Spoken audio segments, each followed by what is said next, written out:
쿠베라를 보고 나서 여러 만화들이 떠올랐습니다. 몇몇 판타지 만화에서는 주인공의 이름을 통해 떡밥을 제공하며 스토리를 전개하곤 하는데요. 대표적인 예로 원피스에서 D의 일족이나 신의 탑에서 밤을 들 수 있는데, 이들은 자신의 일족에 자긍심을 가지고 그 사명을 수행하는 역할을 맡았습니다. 쿠베라에서 리즈가 쿠베라라는 이름을 짊어지는 모습은 어린 소녀가 짊어지기엔 너무나 가혹하고 처참한 것이었습니다. 작가님은 리즈의 가혹한 운명에 유타와의 관계를 덧붙여서 마치 도쿄고우를 보는 것 같은 절망감이 들었죠. 인간이었지만 구울이 된 카네키는 인간을 먹을 수밖에 없는 존재로 전락합니다. 그리고 더 이상 인간과 사랑할 수 없게 됐고, 굴과 결혼해서 행복한 가정을 이루려고 했지만 이 또한 V의 방해로 쉽지 않게 됐죠. 쿠베라도 유타를 사랑했지만 혼돈의 종족 특성상 둘은 이루어질 수 없었습니다.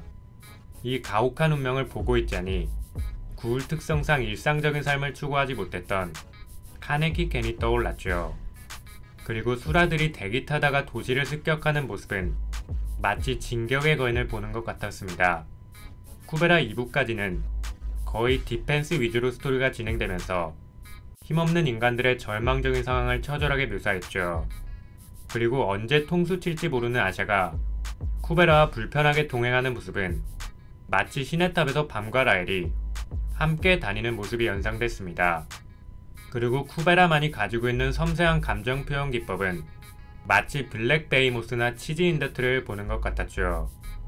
유정과 홍솔의 불편한 관계가 아샤와 리즈와의 관계와 굉장히 유사했습니다. 또한 쿠베라만이 가지고 있는 복잡한 마법 세계관은 일본 만화 마기를 보는 것 같았는데요.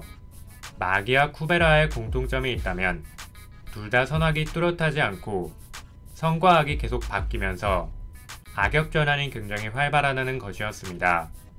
쿠베라를 보면서 대단했던 건 누가 착하고 누가 나쁜 편인지 뚜렷하지 않는데도 세계관이 안정됐다는 건데요.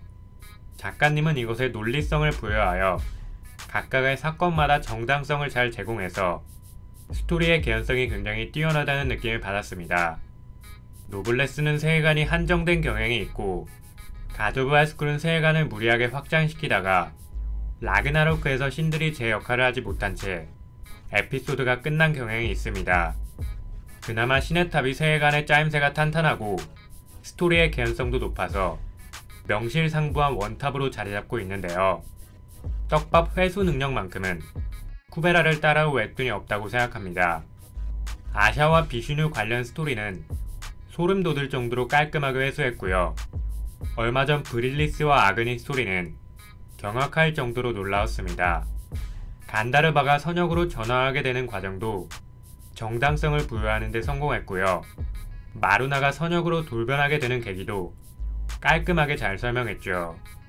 이렇게 작가님은 등장인물 하나하나마다 그 등장인물에 얽힌 사연을 제공해서 흩어져 있는 모든 떡밥들을 풀어내는 뛰어난 역량을 가지고 있는데요.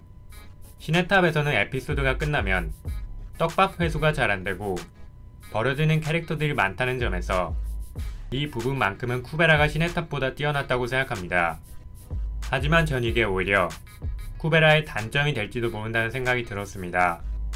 정주행을 3번 하면서 느낀 점은 웹툰의 내용이 너무 복잡하고 등장인물들 간에 얽힌 사연이 너무 많다 보니 라이트 팬의 진입이 굉장히 어렵다는 생각이 들었습니다.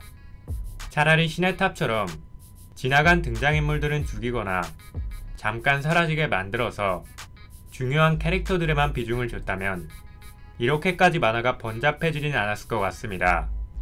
물론 쿠베라는 등장인물들 간의 관계를 잘 풀어내는 편이라서 그나마 나았지만, 그래도 너무 얽히고 설킨 게 심하다 보니 웹툰을 처음 보는 독자들 입장에서는 내가 굳이 왜 이걸 이해해야 되지?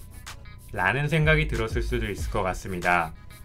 이런 게 세계관이 복잡하고 오래 연재된 판타지 만화들이 가지고 있는 딜레마 중 하나인데요. 재미라도 있었으면 다행이지만 쿠베라는 1부부터 스토리를 너무 끌어서 본격적인 스토리로 들어가기 전부터 사람을 지치게 만들었습니다. 세계관이 뛰어나고 떡밥 회수도 잘하고 등장인물들의 행동에 당위성을 잘 제공하는 건 알겠습니다. 그런데 너무 완벽하게 스토리를 제공하려고 했던 나머지 만화가 너무 복잡해지고 질질 끌리는 경향이 있었죠.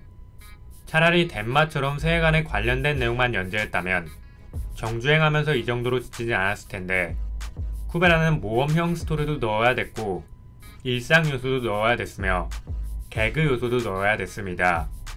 그래서 판타지적인 특성에만 집중하고 싶었던 저한테는 이런 자잘한 스토리들이 너무 번잡하게 느껴졌죠.